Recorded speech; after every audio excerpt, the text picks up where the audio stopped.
We're diving into one of the most jaw-dropping moments in modern warfare, a moment that analysts say changed the game. Picture this: Russia's nuclear force took a hit when Ukraine reportedly took out key parts of the Yars and Topol-M missile systems. This isn't just another battlefield tale, it's a closer look at power, perception, and technology, all wrapped up in the delicate balance of global security that we've been navigating for years. The Yars and Topol-M platforms were built to show off strength and power, right? These massive missile launchers, mounted on huge multi-axle vehicles, are tough enough to handle rough terrain and extreme weather. They look rugged and intimidating, all decked out in military camouflage too. Blend into forests, snow, and open fields. Every detail screams durability and functionality. These launches had a clear purpose. With reinforced chassis and armored panels protecting vital parts, their sheer size sent a strong message even before a missile was launched. These weapons were built to endure, hide, and strike back, looking tough, but with a clever design. The idea was as much about mind games as it was about practicality. Their mobility kept enemies guessing, making them think a nuclear response could come from anywhere. This exterior presence played a major role in deterrence, making the idea of striking them seem both risky and futile.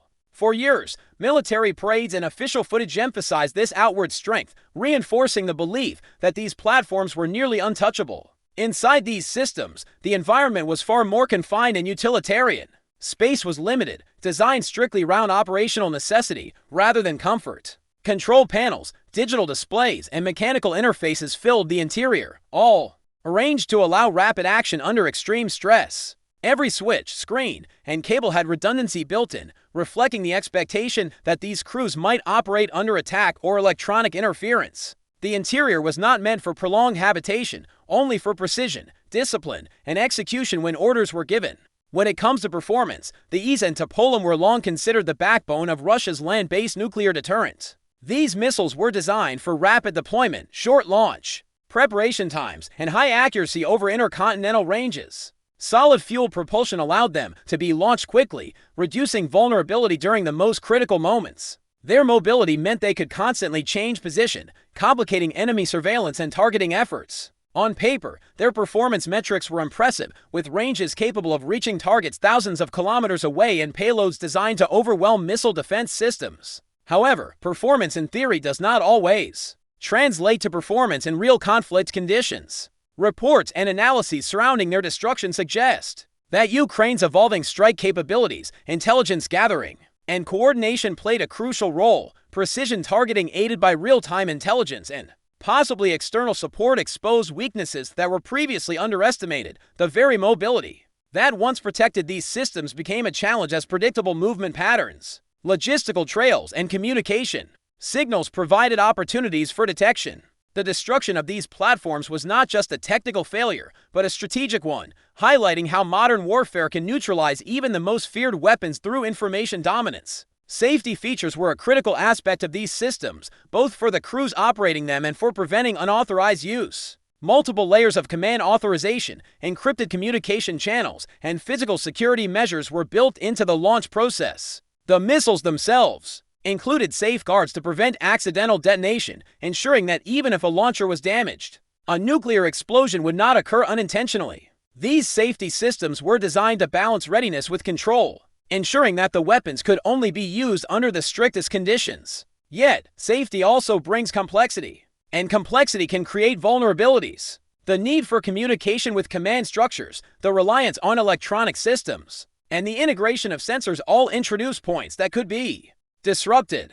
In a conflict environment saturated with electronic warfare, drones, and precision strikes, these safeguards may have slowed response times or revealed locations. The events surrounding the destruction of these systems suggest that while safety mechanisms prevented catastrophic accidents, they could not prevent the platforms themselves from being neutralized. One of the unique selling points of the Yars and Topol-M systems was their role as a symbol of second strike capability. They were marketed both domestically and internationally as proof that Russia could absorb a first strike and still respond with devastating force. Their road-mobile nature combined with hardened construction made them central to this narrative. Unlike silo-based missiles, they were harder to track and destroy, at least in theory. This uniqueness elevated their status beyond mere weapons, turning them into pillars of national security doctrine. Another key aspect that set these systems apart was their adaptability. Over time, upgrades were introduced to improve guidance systems, countermeasures, and payload configurations. This adaptability was meant to keep them relevant against advancing missile defenses. However, adaptability requires constant investment, training, and modernization. The reported losses raise questions about whether these upgrades kept pace with the rapid evolution of surveillance technology, drones, and precision munitions. What was once a unique advantage may have been eroded by faster innovation on the other side. Discussing price in this context goes far beyond financial cost. Each Yars or Topol-M system represents billions in development, production, maintenance, and training. The economic investment spans decades, involving entire industries and scientific communities. The loss of even a single unit is not just a material setback, but a blow to national resources and long-term planning. When multiple systems are destroyed, the cumulative cost becomes staggering both economically and strategically. There is also a political price. These systems were part of international arms control discussions and strategic calculations. Their perceived strength influenced negotiations, alliances, and global power balances. Damage to this force alters how other nations assess risk and leverage. Allies may question reliability, while adversaries may reassess deterrence assumptions. This shift in perception can have long-lasting effects that far exceed the immediate battlefield impact. The psychological impact of these events cannot be overstated. For years, the idea of Russia's nuclear forces being effectively untouchable shaped global discourse. The destruction of Yars and Topol-M systems challenges that narrative, introducing doubt where there was once certainty. This does not mean nuclear capabilities are eliminated, but it does mean they are no longer viewed as invulnerable. In modern warfare, perception often matters as much as reality, and this change in perception could influence future conflicts and diplomatic strategies. From Ukraine's perspective, the significance of this achievement lies not only in the physical destruction, but in the message it sends. Demonstrating the ability to strike such high V-value targets elevates its strategic standing and showcases the effectiveness of its evolving military capabilities. It also serves as a form of deterrence, signaling that no asset is completely beyond reach. This kind of impact reshapes how conflicts are fought, where intelligence, precision, and adaptability often outweigh sheer scale. At the same time, these events there are real worries about things heating up. Targeting nuclear assets is risky business. Even without the warheads, messing with nuclear forces can ramp up tensions and lead to snap decisions. That's why clear communication and restraint are super important to avoid any accidents. The destruction of the Yars and Topol-M systems is a big deal in today's military landscape.